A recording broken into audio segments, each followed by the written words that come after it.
महोदय एवं जितने भी तमाम से श्रोतागण हैं सबको मैं बधाई देता हूं कि आज इनकी शोक सभा में आप लोग उपस्थित हैं।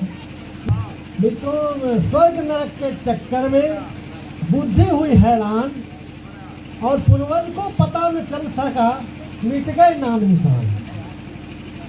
तो ये बातें हैं कि हमारे पूर्वज खोजते खोजते चले गए, स्वर्ग नरक कहाँ है आज तक किसी को पता नहीं चला। तो स्वर्ग को लोग बताते हैं कि ऊपर में स्वर्ग है, ऊपर में चांद तक भी लोग गए लेकिन कहीं किसी को पता नहीं चला। शरीर के पूरे शरीर का जो भी है पार्ट्स का वह एक्सरे के माध्यम से पता चल जाता है, लेकिन अभी तक आत्मा के विषय में किसी को पता नहीं चला और न परमात्मा का एक्सरा हुआ कहीं से किसी को पता नहीं चला। हम लोग आडंबर में उलझे हुए रहे आज तक। बहुजन समाज का ये कहिए कि शोषित वंचित समाज के लिए जो लगातार काम कर रहे थे अयोध्या व्यास जी, और अपने जो मानववादी कलाकारी के माध्यम से जो जागरण पैदा कर रहे थे, आज बहुत बड़ी क्षति हुआ है। उसको लेकर क्या कहेंगे? हम कहना यह चाहेंगे कि हमारे जो अयोध्या व्यास जी थे, उनके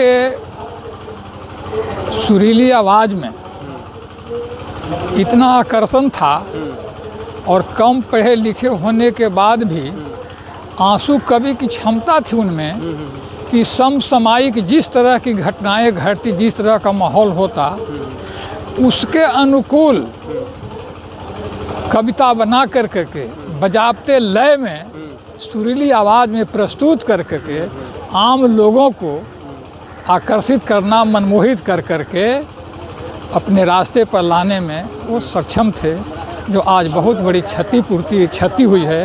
हम अभी फ़िलहाल ऐसा पूर्ति नहीं देख पाते, इसलिए बहुत काफ़ी मर्माहत हैं। हम ये कहना चाहेंगे कि जिस तरह से ये सरकार के जो माध्यम हैं झूठी प्रचार कर के आम लोगों को जो बरगला रही है, उसके बाइकाट में अयोध्या व्यास जैसे लोगों की ज़रूरत है, ऐसे कलाकारों की ज़रूरत है कि उसके झूठी प्रचारों को हम काट सके बड़ा आसानी से।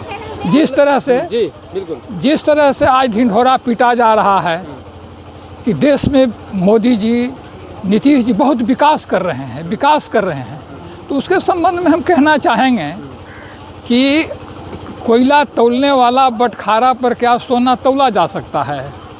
अब जिसको विकास के तराजू पर खड़े नहीं हैं, वो कैसे तौलेगा, क्योंकि वो झूठा प्रचार करके आम लोगों को बरगला रही है।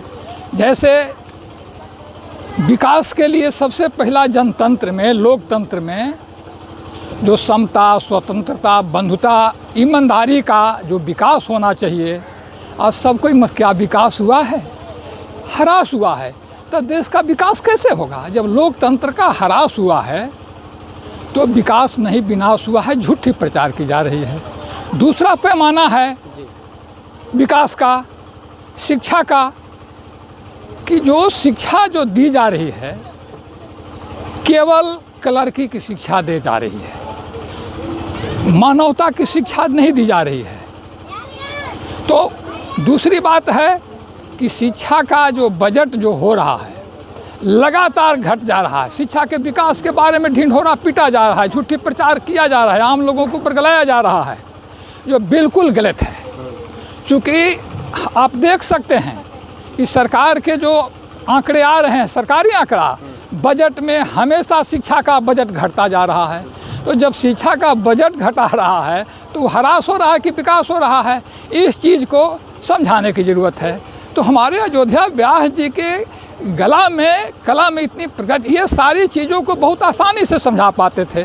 और पैमाना है, अब कृषि के बारे में ढिंढोरा पीटा जा रहा है कि विकास, दुगना विकास किया जा रहा है, दुगना विकास किया जा रहा है, और उसका बजट भी हर साल घट रहा है। एक नई नहरें खोदी जा रही है, न कुछ हो रहा है। तो समझ सकते हैं, तो बताना होगा आम लोगों को ऐसे कलाकारों के माध्यम से, भाषणों के माध्यमों से, कि विकास नहीं, ह्रास हो रहा है। अंतिम पैमाना है विकास का कि गरीबी और अमीरी के बीच के जो दूरी थी, हम आज़ादी के बाद कि हम लेंगे।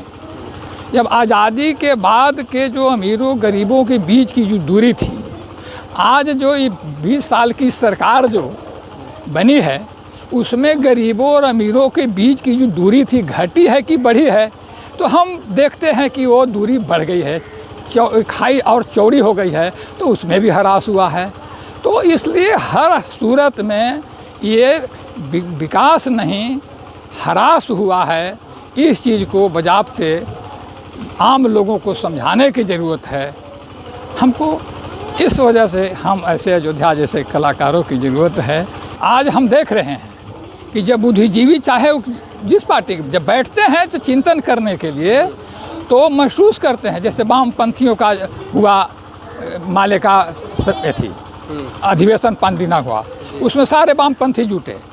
सारे लोगों ने जब यह महसूस किया कि जो राजनीतिक जो जितने दल हैं लगभग सभी का चरित्र एक जैसा हो गया है या एक जैसा होता जा रहा है, और ये जो सरकार है धर्म के नाम पर, देशभक्ति के नाम पर, गौरक्षा के नाम पर, है ना, हिंदू मुस्लिम के नाम पर, विकास के नाम पर जो बरगला रही है, और ये संस्कृति जो हमला कर रही है, जो गुलामी की ओर ढकेलने के प्रयास जो हो रहे हैं, उसमें उसका अस्थाई प्रतिरोध संस्कृति परिवर्तन से ही संभव है, ये सारे लोग महसूस कर रहे हैं। लेकिन ये अर्जक संघ के अलावे इस काम को बाखूबी मजबूती से कोई नहीं कर रहा है। इसलिए भी हमको आज हम अयोध्या व्यास जी को हम देखते हैं तो ज़्यादा मनो हमें क्षतिपूर्ति दिखाई पड़ती है। यह सत्य है कि जो जन्म लिया है उसे मरना है, लेकिन उस उपरांत बहुत सारे लोग जो कुछ अपनी उपलब्धियां छोड़ जाते हैं, जो उनके जाने के बाद भी लोग उनके उपलब्धि को गिनाते हैं। समाज में सम्मान पूर्वक आपको शिक्षा ग्रहण करने का जो अधिकार दिया गया वो सावित्रीबाई फुले के द्वारा दिया गया। कम से कम सावित्रीबाई फुले को घर में एक तस्वीर भी रखें और तस्वीर रख करके कम से कम याद करें कि हाँ, ये हमारे शिक्षा की देवी है, जो हमें हमारे पूर्वजों के द्वारा ये हमें शिक्षा देने का अधिकार दिलाई। तो ये है समाज की जो दशा है, वो समाज में मैक्सिमम जो कुरीतियाँ हैं वह महिलाओं के द्वारा उत्पन्न की जाती है। पुरुष तो उनके अनुगामी होते हैं। अगर महिलाएं चाहें तो जिस दिन चाहे उस दिन घर से अंधविश्वास पाखंड सब समाप्त हो जाएगा। अयोध्या व्यास जी एक मानववादी विचारधारा अर्जक संघ के आदमी थे और उन्होंने अपने ज़िंदगी को मानववाद के प्रति समर्पित कर दिया और उनके मरने के बाद आज शोक सभा में पूरे प्रदेश के लोग उनके ही गांव में एक बड़ी शोक सभा हुई जिसमें बहुत सारे कार्यकर्ता उपस्थित हुए। उनके जाने से अर्जक संघ मानववाद का अपूरणीय क्षति हुआ है, तो उनके निकट भविष्य में पूरा करने का अभी असंभव जैसा लग रहा है। लेकिन उनके परिवार और हम तमाम अर्जक संघ संगठन के लोग इस विचारधारा को आगे ले जाने के लिए हम लोग काफ़ी मदद करेंगे और उनके विचारधारा को आगे तक बढ़ावेंगे। पहले वे मनुस्मृति वेद पुराण के माध्यम से गीत या संगीतकार के रूप में जाने जाते थे, लेकिन जब ही शहीद जगदेव प्रसाद का हत्या हुआ 5 सितंबर 1974 को, तो यहाँ उस समय उनकी शहादत दिवस मनाया जा रहा था ओबरा में, तो वे वहाँ पहुँचे और उनके विचारधारा को सुन करके वे अर्जक संघ और मानववाद के विचारधारा के प्रति उनका रुझान गया और तब से वो काम करते रहे। काफ़ी दुखद बेला है बलराम जी, आपके चैनल के माध्यम से। अयोध्या व्यास जी जिस मानववादी व्यवस्था को लेकर के आगे बढ़ रहे थे और संगीत के माध्यम से लोगों को मानववाद क्या है, ब्राह्मणवाद क्या है, इसका पूरा विश्लेषण करते हुए लोगों तक संगीत के माध्यम से पहुंचाते थे, आज वो हमारे बीच में अचानक नहीं रहे। यह बड़ा ही दुखद मामला है और इनका जो क्षति हुआ है, और यह क्षति जो है अपूरणीय क्षति है।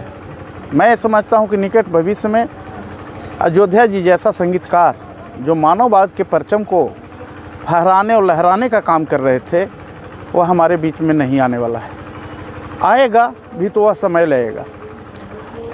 ऐसे अयोध्या जी से मेरा जो लगाव हुआ 28 अप्रैल 2021 से, मेरी बड़ी पुत्री की शादी अर्जक विधान से हो रहा था। उसमें मैं इन्हें आमंत्रित किया था, पूरे संगीत के टीम को लेकर के पहुंचे थे और इन्होंने संगीत के माध्यम से उपस्थित जो सराती थे, घराती थे, बाराती थे और जो हितजन थे, सभी लोगों को अपनी ओर आकर्षित किया। जो वैज्ञानिक और प्राकृतिक जो विचारधारा था उसके प्रति लोगों को जागृत करने का काम किया और जागृत करके लोगों को सोचने पर विवश कर दिया। क्या लगता है इस तरह के जो कलाकार हैं उनका जो समाज में उनका जो है प्रभाव पड़ रहा है, बदलाव का जो मोमेंट है उसमें इनका काफ़ी प्रभाव पड़ रहा है, उस पर क्या कहेंगे? मैंने जो उनका प्रभाव है उसे समाज बदल रहा है। हाँ, समाज में परिवर्तन हो रहा है, लेकिन जो गति होनी चाहिए वह गति थोड़ा कम है। क्या कारण हो सकता है गति कम होने का? गति होने का मूल कारण है कि हमारे जो लोग हैं वह डरे हुए लोग हैं। वह डरे हुए लोग हैं और डरे हुए लोगों के सामने परिवर्तन की बातें आती हैं तो अपने तर्कशीलता को आगे न बढ़ा करके वहाँ पे अपने आप को सरेंडर कर जाते हैं। चाहे वो पारिवारिक मामला हो, यदि पुरुष वर्ग कहीं से कुछ करके जा रहा है, सीख करके जा रहा है, तो घर में महिलाओं से जूझना पड़ता है, पुत्रियों से जूझना पड़ता है, घर के अन्य सदस्यों से भी जूझना पड़ता है। क्योंकि हमारे जो घर में महिलाएं होती हैं, हम उनको बाहर तक नहीं ले जा पाते हैं, वह तर्कशील नहीं हो पाती है। उन्हें जो उपलब्ध होता है, जो प्राप्त होता है, जो मिलता है, उसी में उलझी हुई रहती है, तो वहाँ बहुत संघर्ष होता है। कैसे आखिर इस विचारधारा को, इस जो कारवां है, कैसे आगे बढ़ाया जा सकता है? इसके लिए हमको वैचारिक आंदोलन चलाने पड़ेंगे, वैज्ञानिक समझ लोगों तक देना पड़ेगा। और आज का जो शैक्षणिक पाठ्य पुस्तक जो आ रहे हैं, अभी जो भारतवर्ष में एक नई शिक्षा नीति आई है, जो अब तक भारतवर्ष का 3 शिक्षा नीति आया, उसमें एक 2020 NEP न्यू एजुकेशन पॉलिसी जो आया है, इसमें आपको बहुत सारे ऐतिहासिक चीज़ों को ख़त्म कर दिया गया है और ऐतिहासिक चीज़ों को ख़त्म करते हुए पुनः ब्राह्मणवादी व्यवस्था, यानी कि लोगों को मानसिक गुलाम बनाने वाली व्यवस्था की किताबें विद्यालयों तक पहुंचाया जा रहा है और ये पहुंचा करके पुनः मानसिक गुलाम बनाने की प्रक्रिया जारी कर दी गई है। और जो जारी किया गया है उससे हमारे जो नए जनरेशन के जो बच्चे होंगे, जो पढ़ाए जाएंगे, वही सीखेंगे। इसके लिए हम जो मानववादी वैचारिक जो लोग हैं, उन्हें भी अपना विद्यालय खोलना होगा और अपने विद्यालय खोल करके मानववादी विचारधारा क्या है, प्रकृति क्या है, विज्ञान क्या है, संस्कार और संस्कृति क्या है, इन तमाम चीज़ों को हमको गहन अध्ययन करते हुए लोगों तक पहुंचाने की ज़रूरत होगा और तर्कशील बनाना पड़ेगा, तभी हम उसका काउंटर कर सकते हैं। अन्यथा जो उसकी व्यवस्था है वह आर्थिक रूप से इतना संपन्न है, जो विभिन्न संचार के जो माध्यम हैं, वो संचार के माध्यम पर उसका कब्जा है और उसके माध्यम से अपने विचारधारा को तो पहुंचा देता है, लेकिन हमारा जो मानव मुक्ति का विचारधारा है उसको दबा देने का काम करता है। तो मानव को मुक्त कराने के लिए हमें भी मानववादी जो विचारधारा के लोग हैं, जो इसको करना चाहते हैं, विभिन्न प्लेटफॉर्म अपना करके एक प्लेटफॉर्म पर आना होगा और एक साथ सशक्त मोर्चा, एक सशक्त संगठन बना करके हमें विद्यालय भी खोलने होंगे। अयोध्या व्यास जी एक सशक्त सांस्कृतिक मंच के माध्यम से लोगों के आवाज़ थे। जहाँ पर उनकी आवाज़ जाती थी वहाँ पर लोगों में एक जागृति पैदा हो जाती थी और वे लोग उस दिशा में जाने के लिए तैयार रहते थे। तो वे उनकी जो अपूर्णीय क्षति समाज में हुई है, वह अपूर्णीय क्षति अभी भर पाना संभव नहीं दिखाई पड़ता है, इसलिए कि समाज में उस तरह के सशक्त जो माध्यम है सांस्कृतिक मंच, उसको तैयार करने में कुछ समय लगता है। वैसे बहुत कम लोग ऐसे होते हैं जो समाज में समय देते हैं या उस समय दे करके और समाज में सशक्त अपना किरदार निभाते हैं। तो इस हैसियत से वो उनकी क्षतिपूर्ति अभी फ़िलहाल नहीं हो सकती है। क्या संदेश देना चाहेंगे तमाम जो उनके फॉलोअर थे बहुत सारे लोग, उन लोगों को क्या मैसेज देना? मैं सभी कार्यकर्ताओं, अर्जक संघ के सभी मानववादी जितने विचारधारा के लोग हैं, मैं यही कहूँगा कि अयोध्या व्यास जी की तरह अपने आप को ढालना होगा, समाज में एक सशक्त माध्यम बनना होगा, तभी हमारे समाज में मानववादी विचारधारा फलेगी फूलेगी। जिस मनोयोग से वे अपने विचारधारा को लेकर के आगे बढ़ते थे, उस मनोयोग से सभी को आगे बढ़ाना होगा, तभी हमारा समाज सशक्त होगा और मानववादी होगा। क्या कहेंगे बहुजन समाज के जो महिलाएं हैं, उनको लेकर, उनका जो समाज में योगदान होना चाहिए, उनको लेकर के उस पर क्या कहेंगे? बहुजन की जो महिलाएं हैं अभी अपने उद्देश्य से भटकती नज़र आ रही हैं और भटकने का बहुत से कारण है कि महिलाएं अपने महापुरुषों के बारे में नहीं जान रही हैं कि कौन सा महापुरुष हमें आगे के रास्ता को दिखाया है। और जब तक अपने सशक्त माध्यम से महिलाएं नहीं देखेंगी कि आगे के जो रास्ता है वह हमें कौन दिखाया है, तब तक वे आगे नहीं बढ़ पाएंगे।